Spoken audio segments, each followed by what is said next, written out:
एक लड़का मध्यम वर्गीय परिवार से था। वह बचपन से ही बड़ा आज्ञाकारी और मेहनती छात्र था, लेकिन जब उसने कॉलेज में दाखिला लिया तो उसका व्यवहार बदलने लगा था। पहले की तरह अब न तो वो मेहनत करता था, ना ही अपने माँ बाप की सुनता था। यहाँ तक कि वो घर वालों से झूठ बोलकर पैसे भी लेने लगा था। उसका बदला हुआ आचरण सभी के लिए चिंता का विषय था। जब इसकी वजह जानने की कोशिश की गई तो पता चला कि बुरी संगत में पड़ गया है।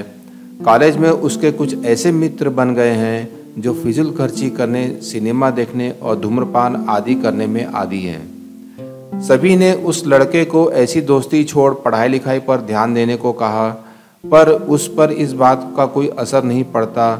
उसका बस एक ही जवाब होता, मुझे अच्छे बुरे की समझ है। मैं भले ही ऐसे लड़कों के साथ रहता हूँ, पर मुझ पर उनका कोई असर नहीं होता। दिन ऐसे ही बीतते गए। धीरे धीरे परीक्षा के दिन आ गए और उस लड़के ने परीक्षा से ठीक पहले कुछ मेहनत तो की, पर वह पर्याप्त नहीं थी। वह एक विषय में फेल हो गया। हमेशा अच्छे नंबरों से पास होने वाले के लिए ये किसी जोरदार झटके से कम नहीं था। वह बिल्कुल टूट सा गया। अब न तो वह घर से बाहर निकलता और ना ही किसी से बात करता। बस दिन रात अपने कमरे में पड़े पड़े कुछ सोचता रहता। उसकी यह स्थिति देख परिवारजन और भी चिंता में पड़ गए। फेल होने के दुख से वो उबर नहीं पा रहा था। जब ये बात उस लड़के के पिछले स्कूल के प्रिंसिपल को पता चली तो उन्हें यकीन नहीं हुआ। वह उनका प्रिय छात्रों में से एक था और उसकी यह स्थिति जानकर उन्हें बहुत दुख हुआ। उन्होंने निश्चय किया कि वो इस लड़के को इस स्थिति से जरूर निकालेंगे। इसी प्रयोजन से उन्होंने एक दिन उसे अपने घर बुलाया। प्रिंसिपल साहब बाहर बैठे अंगीठी ताप रहे थे। वह लड़का उनके बगल में आकर बैठ गया। 10-15 मिनट ऐसे ही बीत गए, पर किसी ने एक शब्द भी नहीं कहा।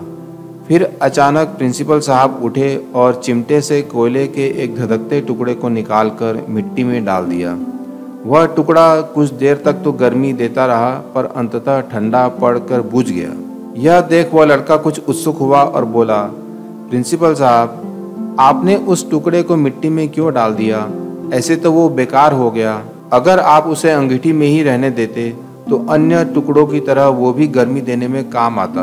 प्रिंसिपल साहब मुस्कुराए और बोले, बेटा, कुछ देर अंगीठी में बाहर हो रहने से वो टुकड़ा बेकार नहीं हुआ है। लो, मैं उसे दोबारा अंगीठी में डाल देता हूँ। और ऐसा कहते हुए उन्होंने टुकड़ा अंगीठी में डाल दिया। अंगीठी में जाते ही वह कोयले का टुकड़ा वापस धधक कर जलने लगा और पुनः गर्मी प्रदान करने लगा।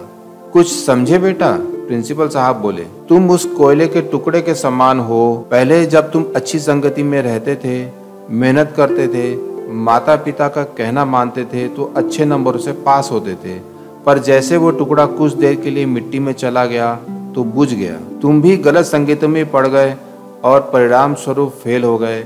पर यह जरूरी बात है कि एक बार फेल होने से तुम्हारे अंदर के वो सारे गुण समाप्त नहीं हुए। जैसे कोयले का वो टुकड़ा कुछ देर मिट्टी में पड़े होने के बावजूद भी बेकार नहीं हुआ, अंगीठी में वापस जाने पर धधक कर जल उठा, ठीक उसी तरह तुम भी अपनी अच्छी संगति में जाकर मेहनत कर एक बार फिर मेधावी छात्रों की श्रेणी में आ सकते हो। याद रखो, मनुष्य ईश्वर की बनाई सर्वश्रेष्ठ कृति है। उसके अंदर बड़ी से बड़ी हार को भी जीत में बदलने की ताकत है। उस ताकत को पहचानो, उसकी दी हुई असीम शक्तियों का प्रयोग करो और इस जीवन को सार्थक बनाओ। वह लड़का समझ चुका था कि उसे क्या करना है। वह चुपचाप उठा, प्रिंसिपल साहब के चरण स्पर्श किए और निकल पड़ा अपना भविष्य बनाने।